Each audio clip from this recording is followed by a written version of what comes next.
I go too quick, tell me. OK， So, at this really cool facility, you're actually going to understand a little bit after the farm start, after the farm process, how do we extract that beautiful oil? 喺呢度咧，呢個好有型嘅蒸餾廠咧，你會認識到咧點樣喺農場之後咧，我哋點樣去將個精油攞出嚟嘅。My purpose is to try and make this area not seem just like a warehouse, but actually like a magical place because it truly is really cool what's happening behind me. 我今日嘅責任咧，就係俾大家認識到咧，呢間唔係淨係一間好似一間廠房咁嘅冇意識嘅大廈，而係一個好有魔術性嘅地方，將嗰啲精油好有魔術性咁樣提煉喺植物裏邊提煉出嚟。So, seed to seal, as I hope you're starting to understand, means that we want to control each step of the making of the essential oil. 總之到蜂蜜個過程咧，就係好需要大家知道每一個小嘅部分咧，我哋點樣去令到嗰啲精油可以提煉到出嚟嘅。And seed to seal means that each of those steps are as important as the other. There's none that are more important. The way that we cultivate is extremely important, but it's not more important than the way that we distill. We need to control and be best at every of those steps. 我哋總之到蜂蜜嘅過程嗰度咧，冇一個我哋要好重新俾大家知道咧，我哋冇一個過程咧係比另一個過程重要嘅。換句話講咧，喺耕種方面啦，每一個細小嘅步驟咧都係好重要啦。嚟到我哋呢個蒸餾廠咧，每一個蒸餾嘅步驟、細小嘅步驟都係同樣地重要嘅。我哋同樣地會去好。And what's amazing about seed to seal is that it's been tailor-made for essential oil. 總之到蜂蜜呢個過程，總之到蜂蜜呢個過程咧，係專為做精油度身而訂造嘅流程嚟嘅。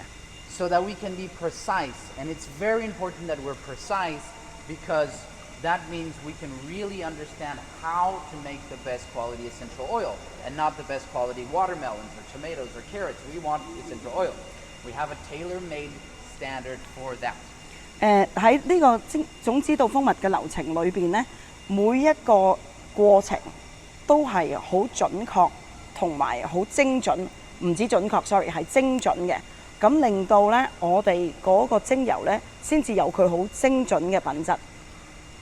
So, let's start a little bit explaining what's happening right now. Can you hear a sound? 大家聽唔聽到聲啊？我哋而家可以開始講俾大家聽，聞到味啊？聞到味係嘛？ That was not a hard question. This is going to be an interactive discussion. 我會一路同你哋互動嘅。 talking by myself. 我唔中意自己同自己講嘢。So most of everything here starts behind the door that says "Do not enter." 大部分咧，你都會睇到，大部分事情咧都發生喺嗰隻門寫住不准進入嗰隻門嘅後邊嘅。Behind that wall is our boiler. A boiler is going to generate steam using an energy source, which could be natural gas, diesel, wood-fired burner where we put organic matter to burn. The idea is that it heats water into steam. Yeah. 喺嗰個門後邊，喺個四面牆入邊咧，其實有一個煲水嘅器。個煲水器咧就負責煲滾啲水啦。咁煲水嗰個能量，我哋邊度嚟嘅咧？就通常咧有幾種唔同嘅方法嘅，可能係俾火煮佢啦，可能係用柴油啦，或者用炭啦，或者用木嚟去燒着嗰個水嚟去煲佢嘅。Actually, here with me today, I have Kevin. Kevin used to be the farm manager at Northern Lights.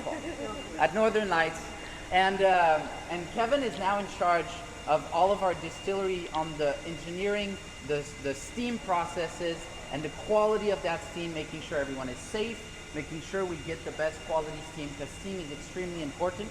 And so I want to start a hashtag which is called Steam Boss. So you're going to have to help me after, because that's his title now.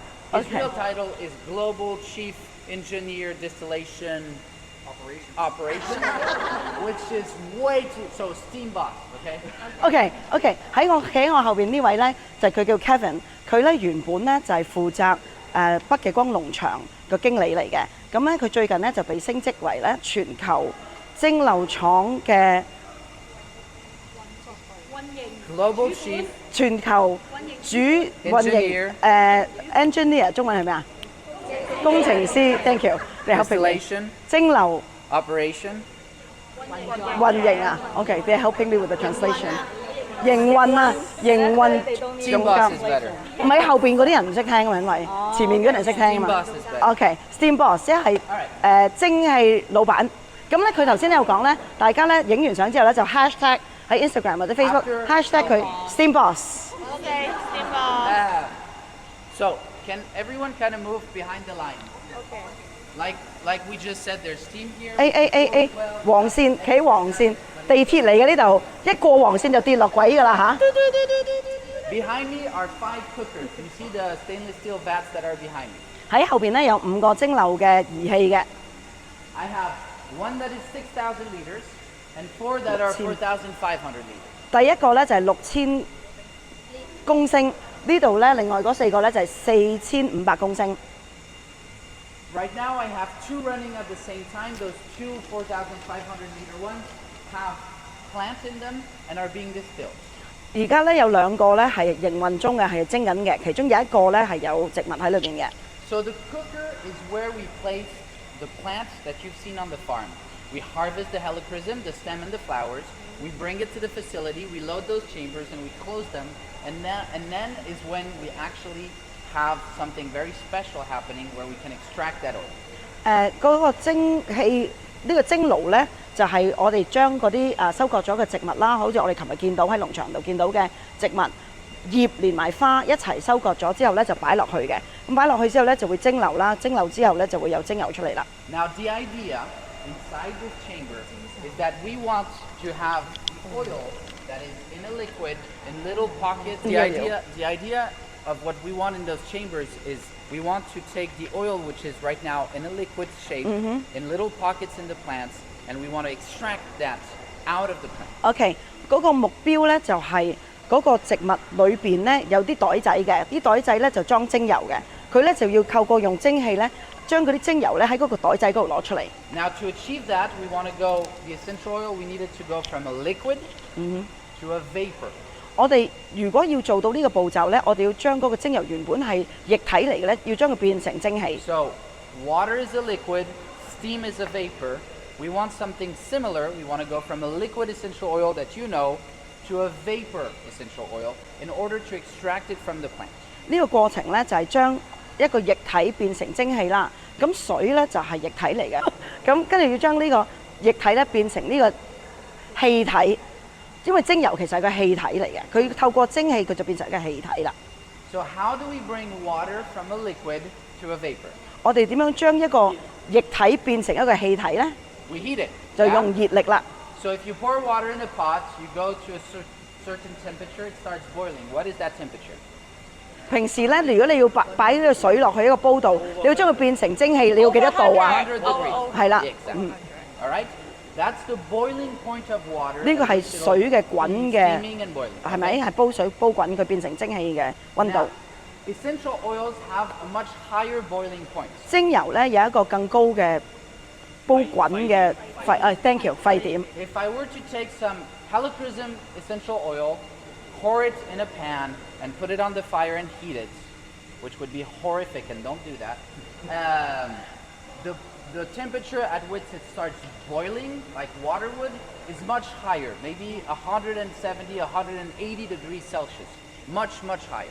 Hold on, 70 degrees it will turn. 180. 哦 ，180. OK。如果我哋將呢個 helichrysum 呢個蠟燭嘅精油擺落個pan 度，一個煮食爐嗰度上面啦，倒啲精油落去，撻火要煲滾佢嘅變成蒸汽嘅話咧。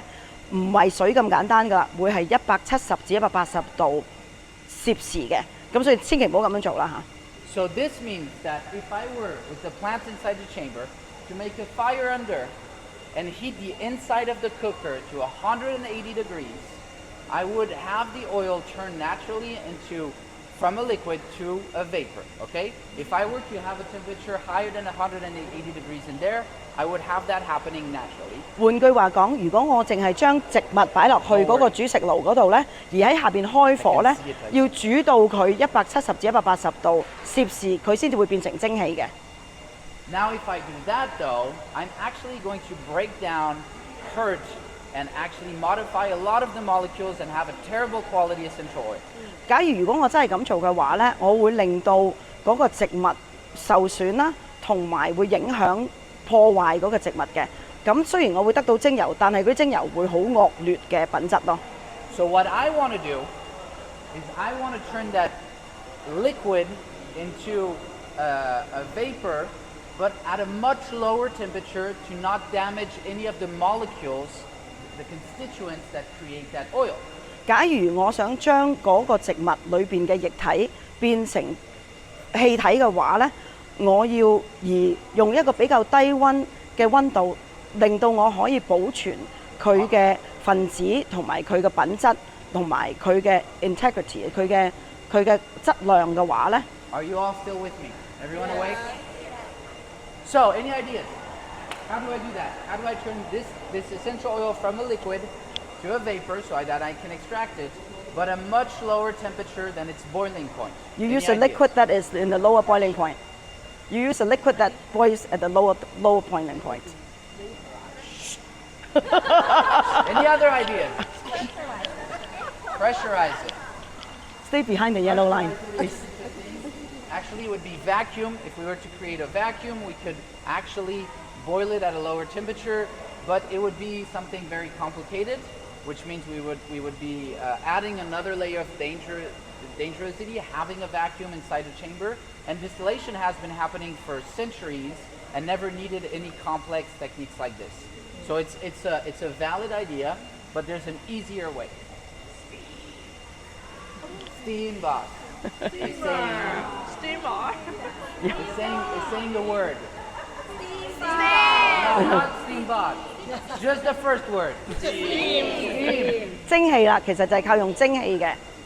So steam is going to allow us to do that. And let me explain how with a really, really cool cooking lesson. OK， 讓我所以咧蒸氣咧就可以幫助我哋做到呢件事啦。讓我咧用一個好簡單，好似煮飯嘅方法嚟去解釋俾大家聽呢件事情點樣發生。All right. Have all of you ever fried anything? 你哋係咪大家都有炸過食物啊？ Yeah. Are you sure? 係咪肯定？ Are you really certain? Because I'm going to ask you a very basic question. 係咪真係有炸過食物㗎？因為我會問你一啲好簡單嘅 And 問 if 題 you've 喎。 ever fried anything, you better give me a correct answer. 如果你炸過任何食物咧，你一定必須要答中我呢個問題。So, when you fry something, you take a pan, 你炸嘢嘅時候，你攞 you 個 take 煲， vegetable oil, 你攞啲油 you pour it 煮 in 食 the 油， pan, 你倒 you're 落 all 去 following? Yeah. 個 pan You 嗰 turn 度， on the heat, 跟住你着火， and you bring that vegetable oil to a temperature around 180 degrees, 跟住你將呢個菜油咧煲到佢大概180度左右啦。 and that is a normal frying temperature, 呢 right? 個係一個正常嘅炸食物嘅温度嚟嘅，係咪？ What happens? 有咩 There's 事會 nothing 發 in 生 the 㗎？ oil. The 冇 oil 嘢 is 嘅。 at 180 degrees. What happens? 你個 pan 冇嘢嘅，你淨係得油嘅啫。有咩事情會發生啊？ It depends. If it's not if it's only 180 degrees, there's no smoke. No. Only when the oil is at their heating point, there will be smoke. So it depends what oil you're using. No. You're asking a So chef. what happens? Nothing happened. Nothing. Nothing Nothing happens. happened. Nothing happened. Nothing. 冇嘢會發生啊！其實如果你淨係煮油嘅話， But the moment that you put food in there, 但係你一擺食物落去 then it starts 就會點啊 boiling,？就會 it starts 哇卜卜卜 smoking 卜 and 啊， everything, 又 right? 出煙啊！ Yeah? Have you noticed that? Now here is something happening that's going to explain what we do.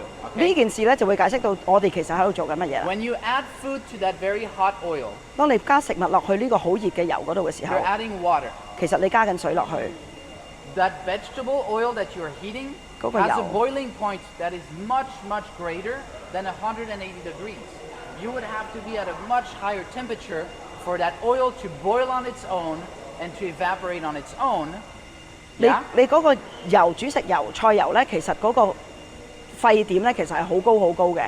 如果你要將嗰個菜油煲到佢起泡啦、bubble 啦，跟住再蒸發咧，其實係要好高温度。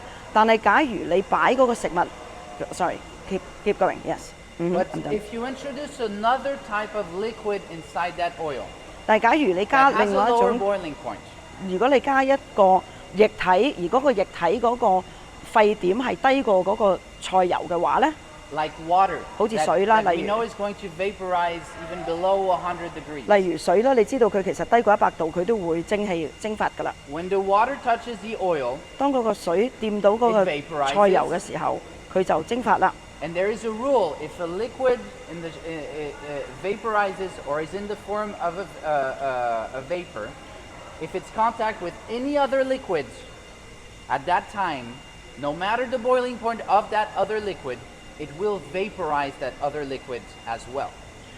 有一個定律呢，就係假如你將一個低沸點嘅液體擺落去一個高沸點嘅液體呢，無論嗰個原本高沸點嗰個液體係幾多溫度嘅話，佢都會跟住嗰個低沸點嘅液體而蒸發嘅。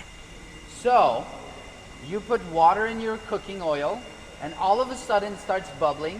You start having grease everywhere, and it starts smelling in your house. But if you didn't add water, it would not do that. 如果你煲緊嗰個菜油，而跟住擺水落去呢，突然間呢，佢就會開始起泡啦，開始揮發啦，開始蒸發啦。如果你唔擺，然後呢，你間屋就開始一陣煮食油味啦。By adding water, you're vaporizing the vegetable oil and diffusing it everywhere. 透過將水加落去嗰個煮緊嘅油嗰度呢，你就將嗰個菜油蒸發起，同埋噴到佢周圍都係啦。Now, I have inside here plants that contain a liquid, essential oil, that have a boiling point that are much higher, 180, 200. What happens when I introduce steam? 我喺呢個煮食爐裏邊呢，其實有一啲植物，嗰個植物裏邊有一啲液體，嗰個液體嗰個沸點呢，其實係高過水嘅沸點好多嘅，佢個沸點好高。咁如果我哋想將呢個蒸油嘅液體將佢攞出嚟，其實我哋要做啲乜嘢啊？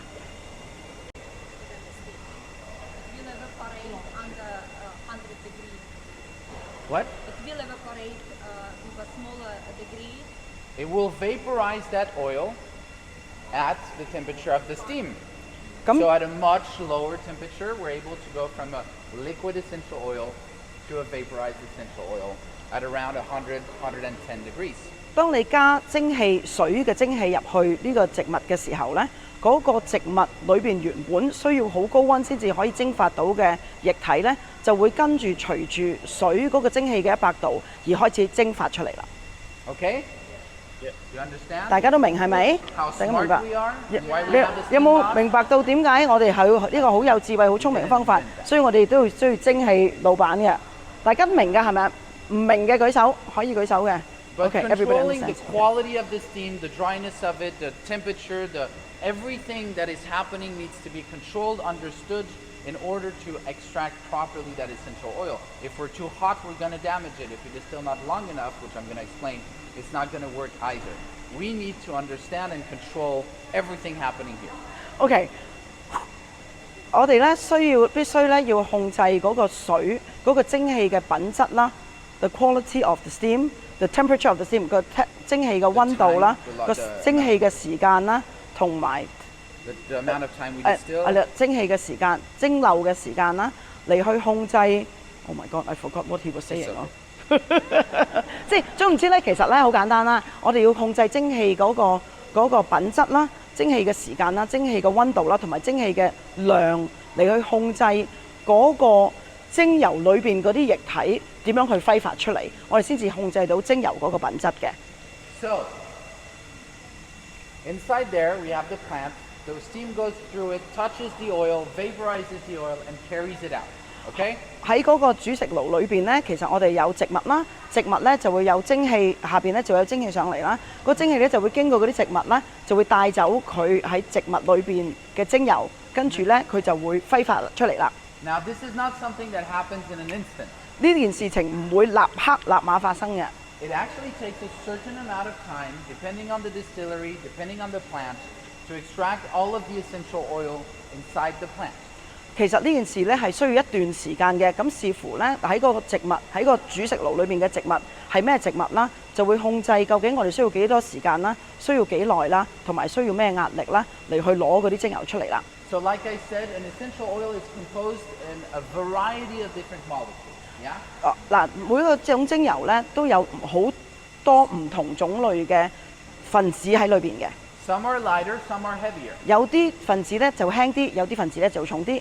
Now, as the steam goes through the plant, it works in a specific way. Steam usually starts by carrying lighter molecules. 通常咧，如果蒸餾嘅時候咧，嗰啲蒸氣咧都會先帶出比較輕啲嘅分子。So steam is actually a little bit lazy. 其實蒸氣咧有啲懶惰嘅。So steam has a choice between, it can carry a certain amount, it has a choice between lighter or heavier. So let's say feathers and rocks. 蒸氣咧其實好懶惰嘅，佢亦都有選擇咧，可以選擇帶啲咩一齊出嚟嘅。佢可以帶啲輕啲嘅，譬如好似羽毛啦，或者重啲嘅，譬如好似石頭。But let's say steam can carry 50 kilos. I'm just inventing this. OK， 咁我哋 Let's say it can carry 50 kilos. 譬如咧，蒸氣咧可以孭住50個公斤嘅物體啦，佢隨口噏嘅啫，呢個冇根據嘅。And it has the choice between 50 kilos of feather, 50 kilos of rock. So which one is the? 咁佢咧會選擇咧佢咧可以選擇咧孭50公斤嘅羽毛啊，定係孭50公斤嘅石頭出嚟咧 What is lighter, 50 kilos of feather or 50 kilos of rock?？We've got You are smart awake. people 係咩咧？冷卻 ，yes， 佢會冷卻翻變翻冷凝。OK，thank you， 冷凝 After 咗。 the condenser, the oil and the steam go into what we call the separator. 咁經過完個冷凝器之後咧，佢就會去到呢個叫做分解器嗰度啦。What does a separator do? 分解器做咩㗎？分解器分解。So it's going to arrive like this. 咁佢就會喺 Most 個 of 分 our 解器度咁 essential 樣。 oils are lighter than water and will float at the top. The steam used to it's water. The steam used it's water. The steam used to extract the oil, it got saturated with essential oil itself, so it's no longer just water. We call it hydrolytes if we distill a leaf, a bark, a branch, or floor water if we distill a flower. OK，嗰個冷凝咗之後咧，佢就會變成咁嘅樣啦。你就會見到多數嘅精油咧都係比水輕嘅，就會浮喺上邊。下邊嗰啲咧就係一個液體啦，就係蒸氣裏邊攞出嚟㗎啦。如果係樹木樹枝嘅話咧，就叫做 hydrolyte； 如果係花嘅話咧，就叫做花水 （floral water）。So, the oil is sitting on our water, and we want to separate it. Any idea how? 嗰個精油就喺水上邊，我哋想將佢分隔，咁有咩辦法啊 Just wait for what? The water to evaporate? I don't have ？We that. pray Up where? Push the water inside and then exactly. 啊！咁我哋問佢有咩方法？ One of two ways. 我哋有兩個方法可以做嘅，將水同 The easy way. 用容易嘅方 Or 法 the，hard. Well, I guess they're both easy ways. 有兩個容 One 易嘅 way 方法 would。be just to drain it. 有一個方法就 So we 可以 can 將 dump it 佢 out. 流出嚟啦。And drain it, it's just water. Regular water. Just regular water touching 到我哋將 But that takes a lot of time. 我哋可以將佢 Our 流出 separator is 嚟啦 pretty。big, so we drain it. 如果我哋流出嚟咧，就會 Once 好 we 耐 get 時 to 間 the 啦。 bottom, we still have to collect the oil. So we might lose a little bit of oil by draining. 當我哋放水等佢流出嚟咧，要需要好多時間啦， So the other way we 或者我哋會流失咗啲精油啦。另外一個方法咧就係 Is while we're distilling, we're always making that floral water or hydrosol. So what we can do is we can block off that exit, and as the water is filling, it's going to fill this up so that oil is going to come up to the top, and we have a little collection there that we're able to collect it. OK。另外一個方法咧就係當蒸餾緊嘅時候咧，我哋可以封住嗰個流出嚟嗰個嘴，跟住咧就將一路加水加落去，令到咧嗰個精油咧會提升嘅。And then once we're done collecting it, we just open that valve up again and let all the extra floral water come out, and then we're back to a fresh start, ready for another distillation. 當我哋加完水落去，令到嗰啲精油提升咗，我哋可以就咁攞到出嚟之後咧，我哋就可以放走嗰啲花水啦。So, you can now go on the site and you can actually see we have a distillation going on. You can actually see the oil coming out and everything right around the corner. 我哋而家可以去嗰邊睇下嘅，因為我哋而家蒸餾緊嘅，你哋會睇到咧有個分隔器啦，同埋會睇到精油喺裏邊嘅。This facility is awesome because afterwards we'll also take you where the oil are being bottled, labeled, and shipped out. You will actually see a whole seed to seal process. And thank you so much for coming all the way to actually be on the farm and learn more about what we do. 我哋喺呢度咧，除咗可以睇到精油蒸餾咧，就亦都可以睇到咧，佢等陣會將嗰啲精油咧擺落個樽嗰度嘅。所以咧，你全個過程由種子到蜂蜜咧，都會喺呢度睇到。Okay. Good. No. So one part that we kind of skipped is we like to say there's no separation in seed to seal. So every part is equally as important as the rest. 我哋咧 So 好 we can have the best farmer in the world growing our plants. No, I'm kidding. But if we don't take that same care in the distillery to distill those plants, he can be doing the best job in the world, but the distillery could screw it up if we're not. So that's why we take so much care in every piece of the process. 咁 Kevin 咧就話其實我哋喺過程蒸餾同埋種植整個種子到蜂蜜嘅過程裏邊咧，每一個步驟咧都好重要嘅。就算儘管我哋有一個好好嘅農夫，佢可以種到啲好非常優質嘅植物出嚟之後咧，如果我哋喺嗰個蒸餾嗰個過程唔係一樣咁嚴謹嘅話咧，其實係冇意思嘅。咁所以咧，我哋喺整個過程由耕種啦，去到收割啦，去到嚟到蒸餾廠嗰個每一個細小嘅步驟咧，都要求好嚴謹同埋嗰個好精準，咁樣咧先至可以整到我哋咁優質嘅精油出嚟咯。Thank you. 好啦，我哋而家見到呢個咧係 A bigger version of what we showed you up front of that little separator. 係頭先我哋俾你睇嗰個分隔器嘅一個大啲嘅樣㗎啦。